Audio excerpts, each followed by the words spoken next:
Welcome to the marvelous world of Middle-earth. Whether you're a fantasy lover or not, the beautiful landscapes, the magic and wonder of J.R.R. Tolkien's universe, or Peter Jackson's Lord of the Rings movies are hard to miss. It's the most fleshed-out fictional world in memory, complete with distinct languages, cultures, and history. Middle-earth has elves who feel like they just dropped out of heaven, and men with tear-jerking honor. An extraordinary story. And we all know every good story needs a villain, but every extraordinary story needs a monster. And the most rampant monsters in Tolkien's Middle-earth were the Orcs. Orc, the name itself, sits uncomfortably on the tongue, and brings visuals of deformed hellhounds, whose rotting teeth are always on the lookout for fresh meat, aka anything that moves. Sauron wouldn't have been able to even think of forging the One Ring to rule them all if it weren't for the Orcs, the crooked backbone of his armies. At first glance, the Orcs may look all the same, cruel and sadistic, but they were of many different types, like the mighty Uruk-hai and the Isengarders, and these different factions were never a united front either, constantly clashing with each other, even killing their own to release quick steam. Today, we will explore the vast and ever-nasty world of Orcs, their different breeds, and some uncommonly dope moments in their tribe's timeline. So let's strap our bungees on tight before we nosedive into the savage world of Orcs in Middle-earth. Really quick, before we get into it, we have a small request. If you like our content, please support us by subscribing to our channel. It's a small click for you, but it means a lot to us. Thank you. Let's go.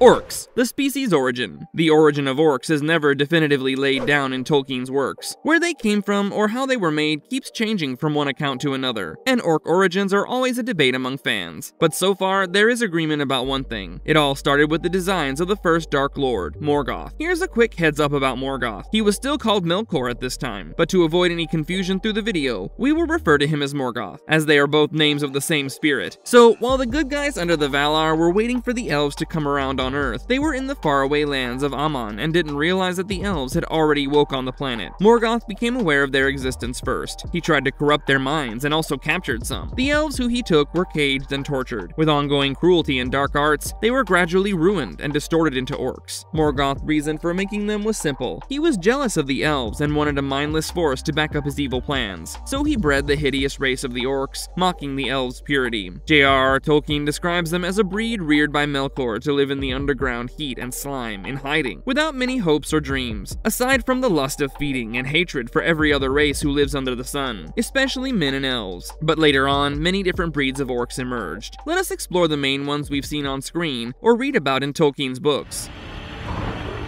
Moria had been taken by legions of orcs. Number 1. Baldogs. The Baldog's origins are not clearly laid out, but Baldog is either a title of stature among the orc ranks, or the name of a specific creature, that is, the orc form Maiar. Maiar is immortal primeval spirits with the power to take any tangible shape in Arda, or Earth, and Morgoth had many of them in his service. The Maiar, who were tasked with supervising hordes of orcs, took the form of orcs, though they were much bigger and more terrible. These commanders of orcs were Baldogs. Baldogs commanded great legions of orcs, and were ranked high up. They were powerful and skilled with weaponry and riding, but Maiars have a unique trait. They are immortal beings until they procreate, and in their new role as large orcs, their immortality came into question. In the physical orc form, if they indulged in breeding, they would become proper earthlings, and every bit as mortal as men and women. And sometimes that did happen. The famed ones. Azog, who killed the dwarven king Thror, fits the description of a Baldog. With smoother skin, though heavily scarred through battle, larger and taller with a symmetric body. He appears much different from the Moria orcs he commanded, and looks like one would expect a Baldog too. And he also has a son, Bolg, so we know he's mortal. That's why he died in battle at the gates of Moria. This is a fandom debate though, and if you feel he's not a Baldog, let us know why in the comments. An orc captain of Angband also went by the name Baldog. He was the leader of the orc faction sent by Morgoth to seize the beautiful and immortal Luthien, daughter of King Thingol, ruler of Doriath. Later, Thingol defeated Baldog in battle, leaving him in shreds. That's what you get for trying to kidnap his daughter, old boy. Next, we've got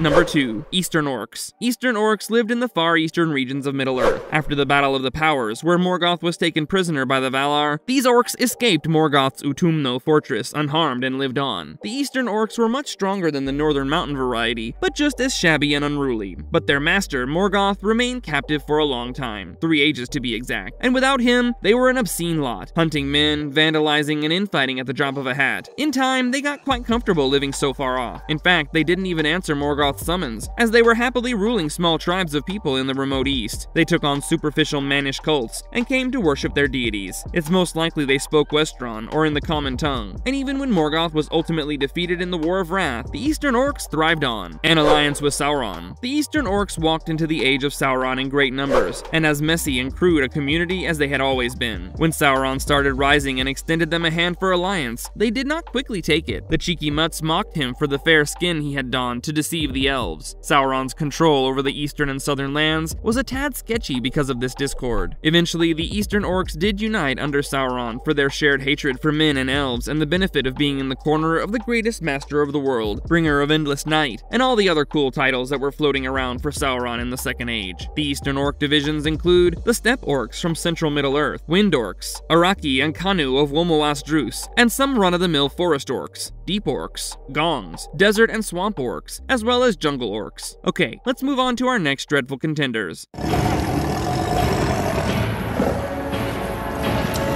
Number 3, the Half-Orcs. Half-men, half-orcs were a crossbred version of orcs. They were Saruman's agents late in the Third Age. While the idea of half-orcs was first conceived by Morgoth and Sauron, Saruman put it to trial in Isengard. Half-orcs were large men with porridge-like skin and slanting eyes, and they were evil to the bone. They are referred to as men with squinty eyes in the Fellowship of the Ring and the Two Towers. These orcs spoke Westron, or the common speak. This is how Saruman came up with them. He captured men and reduced them to orc-like habits, thoughts, and behavior by keeping them in the damned state of torture and abused for generations. They were then interbred with orcs to create men orcs, and were large and crafty compared to the regular ones, and orc men who were deceitful and vile. One unique feature of these creatures was that unlike ordinary orcs, they could endure sunlight. Saruman used them in his attacks on Rohan and in the Shire's proximity to catch the Ringbearer first. The famed ones. One half-orc you may remember is the squint-eyed Southerner, Saruman's most loyal informer of the Shire. He was banished from his home in Dunland when the hillmen there found out that he was a half-orc. He was present at the Prancing Pony in the Fellowship of the Rings film the day Frodo and his fans went there. He was also featured in The Hobbit, Desolation of Smaug. Next up, we have for you the big guys.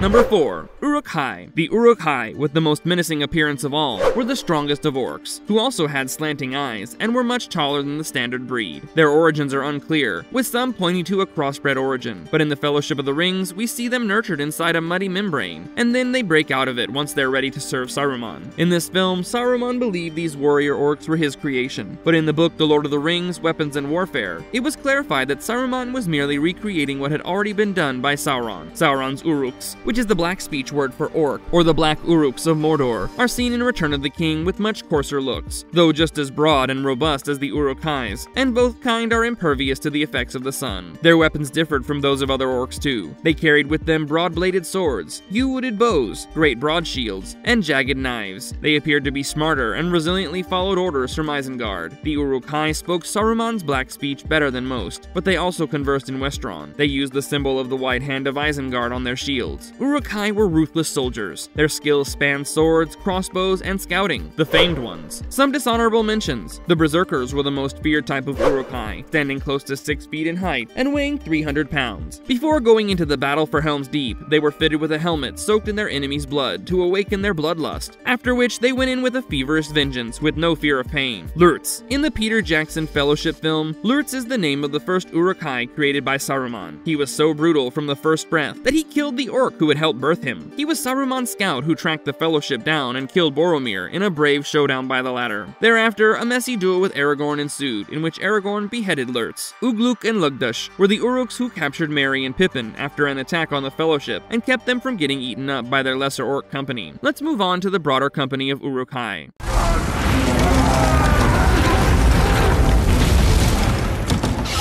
Number 5, Isengarders. The Isengarders are not one type of orc, but many that were born from experimentation, dark arts, and interbreeding that went on in Isengard under Saruman in the late Third Age. Uruk-hai were the most decorated Isengarders, and the term was used for them more often than other orcs. But there were many others, some mere beast of burden, while others got to go on men-hunting adventures on Wolfback. Saruman had drawn northern orcs from the Misty Mountains to the muddy pits of Isengard, where he had used them for his special breeding projects and dark malpractices, creating half-orcs and the Uruk-hai. As an ally of Sauron, he sent his Isengarders to combine forces with Mordor Orcs to raid the Rohan villages. Most people of Nan-Curunir, where Isengard stood, had been captured and defiled by the Isengarders and turned into one of them. In addition to Uruk-hais, Saruman had created creatures that were skilled wolf riders. The Isengarders displayed their loyalty by using the white hand on their banners. Most Isengarders spoke Westron, and some bits and pieces of Black speech. A few of them, however, had a good grasp of Black speech, which must have brought a sparkle to Saruman's eyes, considering he wanted to spread the Black tongue across his hordes so badly. The Famed Ones. It was an Isengarder who killed Theodred, King Theoden's son, and heir to the throne of Rohan, whom he watched Eowyn grieve over in her first appearance in the Two Towers movie. As we discussed earlier, the Uruk-hais also left quite a mark. These Isengarders were destroyed in the Battle of Helm's Deep, and the remaining Isengarders were wiped out at the Tower in the last March of the Ents, an ancient race of tree-like creatures who were the shepherds of the forest. Shout out to Treebeard.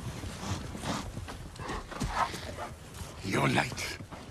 Our master grows impatient. Number 6. Mordor Orcs. Said to be the oldest orcs in Middle-earth, Mordor Orcs, or Orcs of the Eye, were Sauron's lair's first line of defense. Hunchbacked with crooked arms and legs, deformed faces and paltry hair, these orcs are very different from the black Uruks of Mordor, which are like a rougher version of Uruk-hai. In the film adaptations, Mordor Orcs are divided into Morgul Orcs and Morannon Orcs. Moreover, they have an ancestral ethnic group called the Southland Orcs that live in tunnels they have dug with the help of slaves under the Southlands, in the Amazon series The Rings of Power. After Morgoth's downfall, slowly but surely, Sauron gathered the entire orc kind that remained on Middle-earth under his vassalage. Many of these orcs followed Sauron to Mordor, and came to be called Mordor Orcs. By the start of the Third Age, the eastern and northern orcs had intermingled, and became an integral part of the Mordorian kind. They used Black speech and Westron, and may have known some strains of Sindarin, the Famed Ones. In The Return of the King, the Mordor Orcs besieged Minas Tirith, and defended the Black Gate. Gothmog from the Lord of the Rings films, the crippled wolf-riding lieutenant of the Morannon Orcs, who first takes the western bank and then leads the orcs and trolls to Minas Tirith, is a standout. He carries a limp for his unbalanced build, but is a cold-blooded leader. And if you've seen the film, there's no way you'll forget the Rohirrim's retribution of Gothmog forces, their horses running downhill to quell the orcs as the sun brandishes the hill, with background bagpipes that would have you in feels for days. Gothmog was killed in the battle by Aragorn and Gimli. Another Mordor orc who had an interesting tryst with Frodo in the Tower of Cirith Ungol was Snaga. The deceitful Snaga was bold enough to have a spat with Shagrat, a black Uruk captain. He even got away from Shagrat when he tried to kill him. His luck ran out when he was troubling Frodo, and as always, Sam came to his rescue, sending the foul orc to his end. Some other notable Mordor orcs are Gorbag, Grisnak, Lagduf, Musgash, and Radbug. Hey, do you want a way off-topic fun fact, guys? Lawrence McClure, the actor who played the repulsive Gothmog character, also played the crazy Uruk-hai Captain Lurtz. The talent in Lord of the Rings films was truly out of this world, folks. Let's get on with it, though.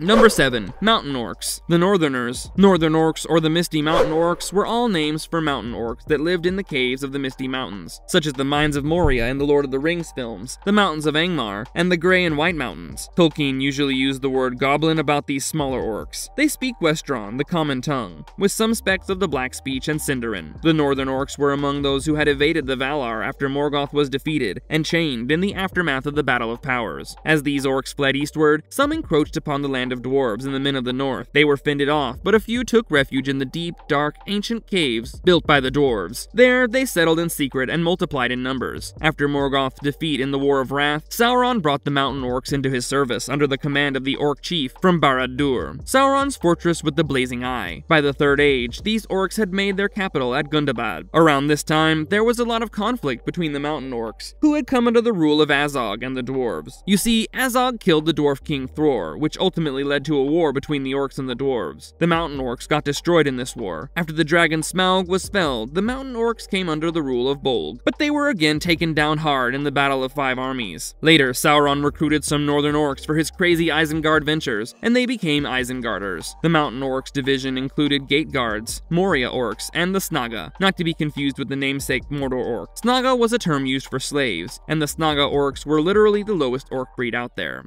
The famed ones. Some famous mountain orcs are the Great Goblin, as shown in The Hobbit: An Unexpected Journey. Gandalf the Grey slayed the Great Goblin. The most notable feat of the mountain orcs came with Isildur, the great king of Gondor, and Arnor, the ancestor of Aragorn. The mountain orcs, led by their Barad-dûr chief, sprung an ambush on Isildur at the Gladden Fields and killed him. In the Fellowship of the Ring film, the mountain orcs attack the Fellowship in a teeming swarm in the lost dwarf city of Dorodelf after Pippin alerts them by mistake. In a way, they were saved by a flaming Balrog, Durin's Bane, who pops out of a dark corner as he shoos all the mountain orcs away. Seeing no other way, Gandalf the Grey breaks a bridge and isolates the Balrog with himself, letting the others live to fight another day. Who doesn't love Gandalf? Number 8. Goblin Men. Goblin men were kind of like half-orcs, but Gambling, a warrior of Rohan, refers to them as a separate breed in the Two Towers. They were part of the Isengarders that Sauron wickedly created in the pits of Isengard. Just like half-orcs, goblin men have sunlight endurance. Their ancestral descent before their fate in Isengard is uncertain, but they were at the Battle of Hornburg in Helm's Deep, alongside the rest of Saruman's pets. At last, we have the least. Number 9. Hobgoblins. And when I said the least, I didn't mean the hobgoblins were tiny. I meant there's hardly any material on them to clearly understand their role in Middle-earth. The term hobgoblin is probably used for the larger form of orcs in the northern mountains, while goblin is used for the smaller orcs. But all in all, hobgoblin is not a word used much in the Lord of the Rings film series or in J.R.R. Tolkien's works. The great writer once mentioned hobgoblin in the compilation called The Letters of J.R.R. Tolkien. He said that in folklore, hobgoblins was the name given to exceedingly small goblins, which is entirely different from their aura in The Hobbit, where Gandalf describes them as one of the many northern orcs of the Grey Mountains. Hobgoblins are much more prevalent in the Standing Stones games Lord of the Rings online video game than in any other medium. Marvelous verdict. The awful race of orcs has many different types, but if we go by their neighborhood in the Third Age, they fall under 3 broad groups: the Isengarders, the Mountain Orcs, and Mordor Orcs. Most of them speak Westron fluently, and crossbred kinds can endure the sun, unlike the common orcs or their ancestors in the Rings of Power show. But for all their differences, they're still collectively a vicious and hateful species that despise all things orderly and prosperous. In the words of the incomparable J.R.R. Tolkien, orcs were creatures with hearts of granite and bodies deformed. They had foul faces which did not smile, but their laughter was harsh like the clash of metals. No better words could describe the hideous sods, and we're looking forward to seeing enough of them fall on their faces in the Lord of the Rings Amazon series before the imminent downfall of Numenor. That's all from us for now. Don't forget to drop the name of your favorite worst orc in the comments below. And if you like this video, please smash the like button and subscribe if you haven't already. Take care, or should I say, Namarie.